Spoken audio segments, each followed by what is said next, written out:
तो घर पर कुछ काम न होने पर समय को बर्बाद करने के लिए मैं निकल गया अपने दोस्तों के साथ जंगल की तरफ। जंगल में पलाश के फूलों का नज़ारा वाशिंगटन सुंदर से भी ज़्यादा सुंदर लग रहा था। जंगल में सरवाइव करने के लिए सबसे ज़रूरी चीज़ होती है पानी, लेकिन मिट्टी में पड़ी ये बड़ी बड़ी दरारें पानी की कमी को साफ दर्शा रही थीं। इस तपती धूप में हम लोगों की नज़रें सिर्फ पानी को ढूंढ रही थीं। पानी की हम लोगों को बहुत तीव्र तलाश थी, क्योंकि हम लोगों के साथ कुछ बच्चे भी थे। वहीं गहरी खाई में हम लोगों को एक जल स्रोत दिखाई दिया और अपनी प्यास बुझाने के बाद हम लोगों ने कुछ देर तक आराम किया। पत्थरों के बीच बने इस जलकुंड का पानी काफ़ी ठंडा और स्वाद में वाटरमेलन से भी ज़्यादा मीठा था। वहीं इस भीषण गर्मी में राजू लेमंडा ने गीले पानी से नहाकर अपने शरीर को ठंडा किया। जल स्रोत को ढूंढने के बाद फिर हम लोगों ने खाने के विषय में योजना बनाई, लेकिन उसके पहले हम लोगों ने पास में ही स्थित सिद्ध बाबा के मंदिर जाकर सिद्ध बाबा की पूजा की और सब में प्रसाद बांटा।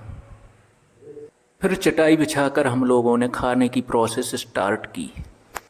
तो खाने में हम लोग लिट्टी चोखा बनाने वाले थे, तो बैगन को रोस्ट करने के लिए तुरंत अग्नि देवता को प्रकट किया।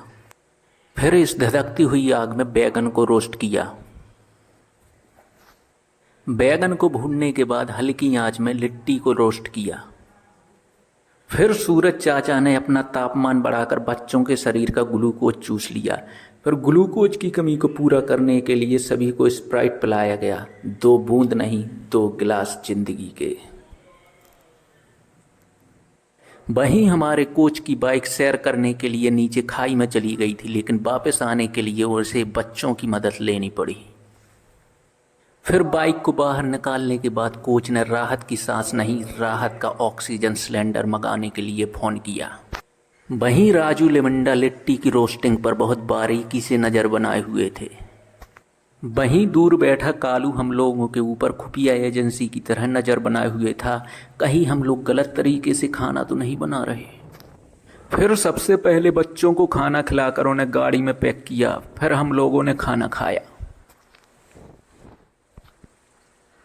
लिट्टी चोखा इतना टेस्टी था कि डिमांड सप्लाई का फॉर्मूला फेल हो गया। डिमांड इतनी भारी थी कि सप्लाई कम पड़ गई।